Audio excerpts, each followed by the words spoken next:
Hello and welcome to the Fairy Elephant Effect podcast. I'm Elizabeth Walter, author of the Fairy Elephant Effect book, and here we talk about subjects that truly matter because you matter.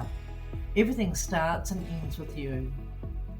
This is a space where I share my own journey recovering from complex post-traumatic stress disorder, living with severe anxiety, panic attacks, phobias, and the heavy weight of poor self-beliefs and life stories that kept me very stuck.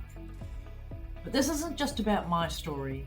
Here we shine a light on transformation, on what happens when we change our narrative, reclaim our worth, and move into new and powerful chapters of our life.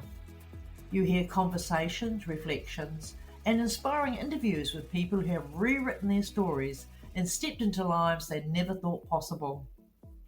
So if you are ready to release what no longer serves you, embrace what does, and discover the truth of who you are, this is your place. Welcome to the Fairy Elephant Effect podcast.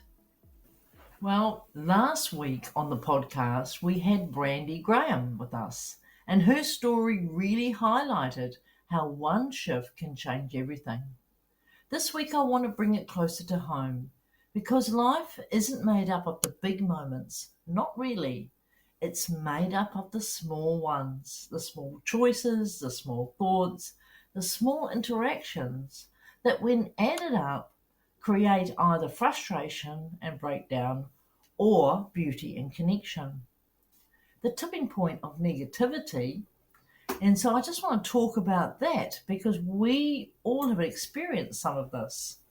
If we think about our relationships, the big blow-ups, the bust-ups, they don't just happen in one heated moment. They've been building. They're built in the small daily habits of how we think about each other, how we speak about each other, even when our partner isn't in the room. They're built in those little digs, the silent resentments, or telling other people how bad things are going. All those small things accumulate, and one day they reach a tipping point. The argument itself isn't about the moment, it's about every moment that came before that. So who hasn't had that in their life? But there is another side. And it is where we could start learning how to cherish moments. And here's the beauty of that truth. When we choose to cherish the small moments, to be present, to notice the joy of our grandchildren's laughter or hanging out with them, catching up with our adult children, or if you have young children, when we can be present and we can, take those things in and enjoy the blessing of meeting new people and learning something new, these choices accumulate as well. But they don't build up into a bust-up. They build into a container, a love box that we carry with us for when life gets harder. It is something that we are collecting for our future, being able to, bring that up and remember that and have that sweetness in a future moment. And this is kind of where our responsibility lies. We may not be able to control everything that happens in life, but we always have a choice in how we perceive it, how we receive it, and how we store it.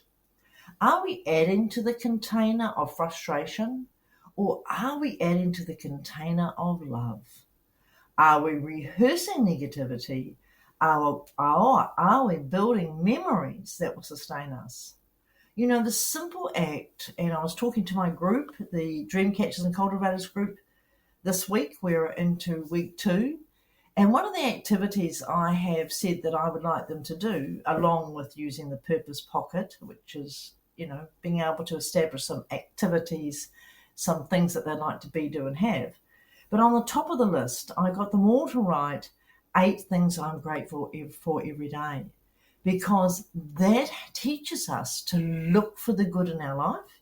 It teaches us to come some conscious choice into what's happening around us and to put those things in our love box. And those little things add up. So you may not be feeling so good in yourself today, but if you do 8 things you're grateful for, you're starting to change the way that you're perceiving and receiving in the world. So I would like to think that this has landed for you today, and that you're going to take away something from here that is going to help you connect more with the people around you, enjoy the moments where you are, be grateful for who you are, and also know that you have the power and the responsibility and the choice to choose how you are dealing with the small moments in your life, for negativity or for love opportunities. Either way, thank you again for joining me in the Fairy Elephant Effect for this week. I'll see you next week.